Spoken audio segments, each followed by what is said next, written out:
अस्सलाम वालेकुम, welcome back to cyber max academy. जैसा कि स्टूडेंट्स आप लोग जानते हैं कि हमने एक new course NTU fundamental of programming के नाम से स्टार्ट किया हुआ था। प्लेलिस्ट बनी हुई है, लिंक डिस्क्रिप्शन में दिया है। अगर आप सीक्वेंस से फॉलो नहीं करें तो सीक्वेंस से फॉलो करें। इसमें हम प्रोग्रामिंग के फंडामेंटल्स को डिस्कस कर रहे हैं, step by step lectures back to back आ रहे हैं। लेकिन अगर आपने स्पेसिफिकली यही टॉपिक समझना है तो without wasting our time let's start. तो मैं जल्दी से चलता हूं डेव सी प्लस प्लस के अंदर। डेव सी प्लस प्लस में पहले से मैंने एक फाइल क्रिएट करके रखी है जिसका बेसिक स्ट्रक्चर ड्रॉ है, जो कि हम हर बार डिस्कस कर ही चुके हैं, इसलिए मैं पहले से ड्रॉ करके रखता हूं कि टाइम बचे। तो स्टार्ट करते हैं। आज का जो हमारा टॉपिक है वो है नेस्टेड इफ, मतलब इफ विद इन इफ, मतलब इफ के अंदर एक और इफ कंडीशन, उसके अंदर एक और इफ कंडीशन, इसे कहते हैं नेस्टेड इफ। सबसे पहले हमने जो इसे हम सेकंड लास्ट लेक्चर था उसमें हमने सिंपल इफ और एल्स का कॉन्सेप्ट समझा। उससे अगले स्टेप में कि इफ में ही अगर आपने मल्टीपल कंडीशन लगानी है सिंगल इफ में ही, तो उसमें हम एंड का ऑपरेटर और का ऑपरेटर यूज करते हैं। लेकिन अगर टीचर की डिमांड आ जाती है कि भाई आपने नेस्टेड इफ यूज करना है तो तब कैसे करेंगे, तो वो आज हम सीखते हैं। तो कोई एक इजी सी एग्जांपल लेते हैं, तीन इंटीजर असाइन करवा देते हैं और उसको वैल्यू ले लेते हैं। Integer a is equal to 5, ठीक है, and integer b is equal to 6। ये एक आप एक भी लाइन में लिख सकते हैं, आपको पता ही होगा कि यहाँ कोमा लगा के मैं लिख सकता हूँ, लेकिन मैं खुद लिख रहा हूँ इस तरह ताकि अच्छे से नजर आए। And c is equal to 7। Okay, अब मैं कर देता हूँ यहाँ पर लगा देता हूँ इफ की कंडीशन। अब हम इफ की कंडीशन क्या लगाएंगे कि a लेस देन है b से, ठीक है। पहले सिंपल लगाते हैं कंडीशन इफ, और इसकी कंडीशन किस तरह लिखेंगे, यहां पर a लेस देन है b से, तो उसकी बॉडी ड्रॉ करने के लिए कर्ली ब्रैकेट्स के अंदर ये आपने आदत डाल लेनी है कि जब भी आपने इफ लिखना है तो उसके अंदर आपने ये काम करना ही करना है। तो उसके क्या हो जाए, सी आउट में क्या लिखा आ जाए, सी आउट में सब्सक्राइब लिखा आ जाए। चलिए वर्ड क्या लिखवा लेते हैं, सब्सक्राइब। तो सब्सक्राइब लिखा आ गया, तो इसको मैं करता हूं सेमीकोलन, और यहां पर एल्स में क्या करता हूं, एल्स की भी यहां पर लगाता हूं, मैं बॉडी बनाता हूं और इसके अंदर लिख देता हूं एल्स क्या आ जाए, एल्स लाइक आ जाए लिखा, ठीक है, लाइक। अब ये देखिए ये क्या है, ये सिंपल इफ कंडीशन लिखी है कि अगर a लेस देन है b से तो सब्सक्राइब लिखा आ जाए, अदरवाइज क्या हो जाए, लाइक लिखा आ जाए। तो आपके ख्याल से ये कंडीशन सही होगी या रॉन्ग होगी? बिल्कुल सही होगी। क्यों? क्योंकि a की वैल्यू जब यहाँ पर 5 आएगी और b की यहाँ पर 6 आएगी तो 6 ग्रेटर ही है a से, तो यहाँ पर सब्सक्राइब लिखा आ जाएगा। तो हम इसको रन करते हैं, F11 से कर लें, अदरवाइज आप यहाँ से भी कर सकते हैं, कंपाइल एंड रन। तो मैंने इसको किया रन। जैसे मैंने ये रन किया तो यहाँ पर क्या लिखा आ गया, सब्सक्राइब, ठीक है। तो ये तो क्या हो गई सिंगल कंडीशन, लेकिन हम चाहते हैं एक और कंडीशन लगाएं। तो इफ के अंदर पहले मैंने क्या बताया था कि अगर आपने एक और कंडीशन लगानी है तो हम यहाँ पर एंड यूज कर लेते थे या यहाँ पर और यूज कर लेते हैं, लेकिन हमने उसको यूज नहीं करना, हमने इफ के अंदर एक और इफ यूज करना है। तो उसको किस तरह लिखा जाता है, उसके लिए मैं इसको कर देता हूं यहां से रिमूव, ठीक है। ये इफ की एक कंडीशन बनी है, ये उसकी बॉडी है, उसके अंदर एक और इफ लिखेंगे। वो किस तरह लिखेंगे, एग्जैक्ट जिस तरह ऊपर लिखा हुआ है। तो यहां पर क्या है कि a लेस देन है b से, ठीक है, ये एक कंडीशन अगर ये हो तो वो लूप की बॉडी के अंदर आ जाएगा। इसके अंदर एक और कंडीशन है कि b लेस देन है c से, ठीक है। अब इस इफ की अलग बॉडी बनानी पड़ेगी, उसके लिए फिर कर्ली ब्रैकेट लगाएंगे और उस कर्ली ब्रैकेट्स के अंदर क्या लिखेंगे, एक सी आउट लगा देते हैं। अब लगाते हैं इसके अंदर सब्सक्राइब का, कि सब्सक्राइब लिख दिया। अब इस ये जो इफ है इसका एल्स भी तो लिखना पड़ेगा ना। इस ये वाला जो इफ है इसका एल्स तो यहाँ पर लिखा हुआ है, ये आउटर इफ है, ठीक है। जो इनर लिखते हैं ना किसी इफ के अंदर इफ, उसे हम इनर इफ कहते हैं, ये इनर इफ है। अब ये जो इफ लिखा है इसका एल्स भी लिखना होगा इसी की बॉडी के अंदर। तो क्या लिखता हूँ यहाँ पर, एल्स की भी बॉडी बना देता हूँ और इसके अंदर लिख देता हूँ सी आउट में शेयर लिख देता हूँ कि शेयर, ठीक है, शेयर। तो यहाँ पर कर दिया मैंने, सेमीकोलन लगाया और इसको मैं थोड़ा सा करता हूँ मिनिमाइज ताकि आपको अच्छे से नजर आए। ये देखें अब मैंने क्या किया है, एक इफ की कंडीशन लगी है, उसकी बॉडी यहां से लेकर यहां तक है, ठीक है, यहां से लेकर यहां तक है उसकी बॉडी।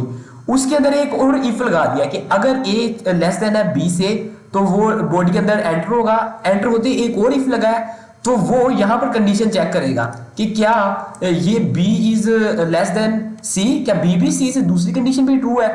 अगर तो ये ट्रू है तो वो इस इफ की बॉडी के अंदर एंटर हो जाएगा और सब्सक्राइब को प्रिंट करवा देगा। अदरवाइज चाहे ये सही हो गई लेकिन वो जब एंटर होगा और ये वाली कंडीशन रॉन्ग हो गई ना, तो वो इस इफ को छोड़कर इसके एल्स में आ जाएगा और वो शेयर प्रिंट करवा देगा। फिलहाल आप देखेंगे क्या कंडीशन ये ट्रू होगी या रॉन्ग होगी। ए की वैल्यू यहाँ पर 5 है, बी की 6 है, तो यहाँ पर क्या हो गया, ये लेस देन, ये कंडीशन ट्रू हो गई, वो इसकी बॉडी के अंदर आ जाएगा। बॉडी के अंदर आने के बाद यहाँ पर दूसरी कंडीशन लगी है बी लेस देन सी, तो बी की वैल्यू 6 है और सी की 7 है, तो बी लेस देन सी है, हाँ बी लेस देन सी है। तो बी लेस देन सी होने की वजह से क्या हुआ, वो इसकी बॉडी के अंदर आ जाएगा, ठीक है।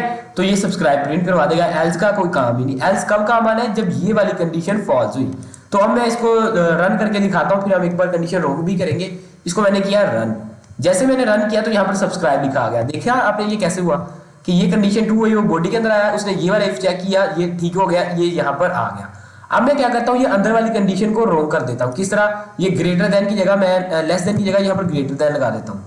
अब क्या होगा, ये वाली कंडीशन तो ट्रू है, लेकिन वो इसकी बॉडी के अंदर आया, ठीक है। उसने देखा कि B less than C, B greater than C, क्या बी ग्रेटर देन सी है, नहीं, बी तो छोटा है सी से, क्योंकि बी की 6 वैल्यू है और सी की 7 है, तो बी ग्रेटर देन सी। तो ये वाली कंडीशन रॉन्ग हो गई।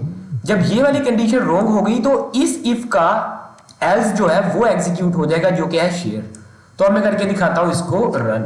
अब मैंने किया F11, अब F11 किया तो यहाँ पर क्या लिखा आ गया, शेयर। समझ आ गई ये कैसे हुआ, पहली कंडीशन ट्रू हो गई, दूसरी रॉन्ग हो गई, तो वो दूसरे के एल्स में चला गया। लेकिन अब मैं क्या करता हूँ, इस कंडीशन को फिर से ट्रू कर देता हूँ कि बी लेस देन है सी से, लेकिन जो आउटर इफ है इसकी कंडीशन रॉन्ग कर देता हूँ। तो अब क्या होगा, अब मैं कर देता हूँ ए ग्रेटर देन बी। अब आप खुद सोचें क्या होगा कि जब ये बाहर वाली ही कंडीशन रॉन्ग हो गई, तो ये जो नीचे इस इफ की बॉडी है इसका तो कोई काम ही नहीं, इसमें तो वो तब एंटर होगा ना जब ये वाली कंडीशन ट्रू होगी। जब ये वाली कंडीशन रॉन्ग हो गई ना, वो डायरेक्ट इस इफ के एल्स में आ जाएगा, ये वाला एल्स जो है आउटर एल्स।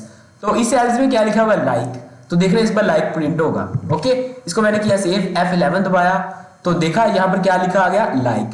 तो इस तरह से आप इफ की कंडीशन को यूज कर सकते हैं। हो सकता है यहाँ पर एक और इंट दे दे, ठीक है। यहाँ पर मैं क्या कर देता हूँ, int d is equal to 8 दे देता हूँ, d इज इक्वल टू 8, और यहाँ पर सेमीकोलन लगा देता हूँ, और इस इफ के अंदर मैं एक और इफ लगा देता हूँ, ठीक है। या इस तरह भी कर सकते हैं, इस तरह मल्टीपल कंडीशंस आप जितनी कंडीशंस के अंदर यूज करना चाहे कर सकते हैं। आप पेपर पर क्वेश्चन पूछने वाले पर डिपेंड करता है कि वो किस तरह से पूछेगा। तो यहाँ पर मैं क्या लिखता हूँ कि c is less than d। अगर इस तरह हो तो तब जाकर ये इसकी बॉडी में प्रिंट हो, ठीक है। इसके एल्स, इसको मैं क्या करता हूँ, यहाँ से कट करता हूँ इतने हिस्से को, और इस लाइन को मैं करता हूँ बैक, और यहाँ पर इसको कर देता हूँ, इसकी बॉडी को मैं क्लोज। यहाँ पर मैंने वी किया और इसके एल्स में आता हूँ मैं, इसका एल्स इसके बराबर ही लिखता हूँ ताकि आपको समझ आए, ठीक है। इसका एल्स, इसके एल्स की भी एक बॉडी बनानी पड़ेगी, तो उसमें मैं क्या करता हूँ, उसमें भी एक सी आउट लगा देता हूँ, जिसमें क्या लिखता हूँ मैं, इस बार लिख देते हैं, शेयर की जगह लिख देते हैं हम फॉलो लिख देते हैं, चलें, ठीक है, फॉलो का लिख दिया। आप देखिए क्या हुआ है, एक ये इफ लगा है, उसका एल्स कौन है, ये लास्ट वाला, ये आउटर इफ है। उसके अंदर एक इफ लगा है, उसका एल्स कौन सा है, उसका एल्स ये है। उसके अंदर एक और इफ लगा है, ठीक है, उसका एल्स कौन सा, ये है। अगर ये कंडीशन ट्रू होगी तो वो इसकी बॉडी के अंदर आएगा, जब ये वाली ट्रू होगी तो वो इसकी बॉडी के अंदर आएगा, जब ये वाली ट्रू होगी तो वो इसकी बॉडी के अंदर आएगा। तो अब देखिए ये कंडीशन सारी ट्रू होगी, हाँ a लेस देन b है, पहली ट्रू हो जाएगी, दूसरी भी ट्रू हो जाएगी, और c लेस देन c है तो ये भी ट्रू हो जाएगी। तो क्या प्रिंट होगा यहाँ पर, ये वाली इसकी बॉडी के अंदर जो है सब्सक्राइब। तो इसको मैं करता हूँ रन F11, तो यहाँ पर क्या आ गया, लाइक। क्या हुआ है कि कंडीशन यहाँ पर रॉन्ग हो गया कि c इज लाइक। क्यों लिखा है लाइक, कहाँ पे एग्जीक्यूट हुआ, लाइक ये पहली कंडीशन ही रॉन्ग हो गई, क्योंकि ये लेस देन ही मैंने ग्रेटर देन लिखा हुआ है। तो इसको मैं लेस देन कर देता हूँ ताकि ये कंडीशन ट्रू हो जाए। अब मैं करता हूँ, अब ये सारी कंडीशन ट्रू होगी, ये भी लेस देन है, ये भी लेस देन है, ये भी लेस देन है। अब मैं F11 करूंगा तो सब्सक्राइब लिखा आएगा, देखा, सब्सक्राइब लिखा आ गया। इस तरह आप इफ के अंदर जितने मर्जी इफ लिख सकते हैं, उसके अंदर इस तरह एल्स भी उनके बनाने पड़ेंगे। तो इफ के साथ इस तरह प्रोग्राम काफी कम्प्लेक्स हो जाते हैं, इसलिए हम वो एंड और ओर ऑपरेटर यूज करते हैं। लेकिन अगर डिमांड हो क्वेश्चन पूछने वाले की कि आपने नेस्टेड इफ से ही करना है, तो इस तरह ही होता है। ओके, तो आई होप कि आपको नेस्टेड इफ का कांसेप्ट पता चल गया होगा कि किस तरह से इसे यूज करते हैं। अगर वीडियो पसंद आई तो इसको कर दीजिए लाइक, और अपने दोस्तों के साथ शेयर करना मत भूलिएगा। मिलता हूं मैं आपको अगली वीडियो में। इकबाल के शीनो, अल्लाह हाफिज।